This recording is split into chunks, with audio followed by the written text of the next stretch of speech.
Today, we are going to discuss exertional heat illness and the training and evaluation of different exertional heat illnesses.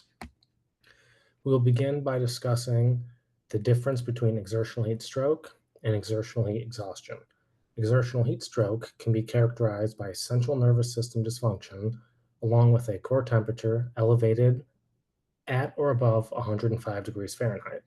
Signs and symptoms may also include personality changes, combativeness, confusion, dizziness, syncope, and fatigue. Exertional heat exhaustion can be defined as the inability to effectively exercise in the heat. This condition can be a result of an elevated core temperature that is below 105 degrees Fahrenheit.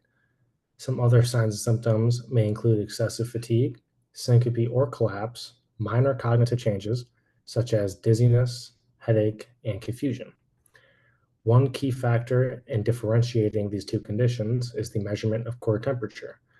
Patients with exertional heat exhaustion will demonstrate a core temperature below 105 degrees Fahrenheit, while in most cases, those suffering from exertional heat stroke will have a core temperature at or above 105 degrees Fahrenheit.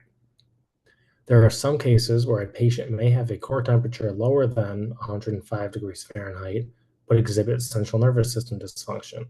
In these cases, it is safe to assume that this patient is suffering from exertional heat stroke and provide the appropriate treatment for that condition. Rectal thermometry is the gold standard for assessing core temperature. Here we have a video demonstrating how to do so. What you want to do is remove the patient from the playing field and move them to a cool, shaded area. You then want to appropriately drape the patient for their privacy. You want to place the patient in a sideline position with the top knee and hip flexed. This should be done in most cases, however, there are certain circumstances where it is not possible. In those cases, you can leave the patient prone. You then want to clean the rectal thermometer and lubricate it if needed. You want to then turn the thermometer on and insert the probe 4 inches past the anal sphincter, noting that at any point, if you meet resistance, you need to stop, remove the probe, and try again. Once inserted, you then want to tape the probe down in 2 locations to ensure security. You then want to leave the probe in for the duration of treatment and reassess every 5 minutes. For treatment of exertional heat stroke, the gold standard is cold water immersion. The goal of treatment should be to lower the patient's core temperature below 102 degrees Fahrenheit within 30 minutes.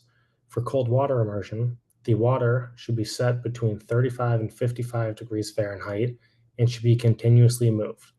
You want to continue to monitor the rectal temperature every 5 minutes. Cold water immersion should roughly decrease the patient's core temperature by 1 degree Fahrenheit every 3 minutes. It is crucial to activate EMS and have the patient transported to the emergency department, but transportation must occur after the patient has been adequately cooled. Think cool first, transport second.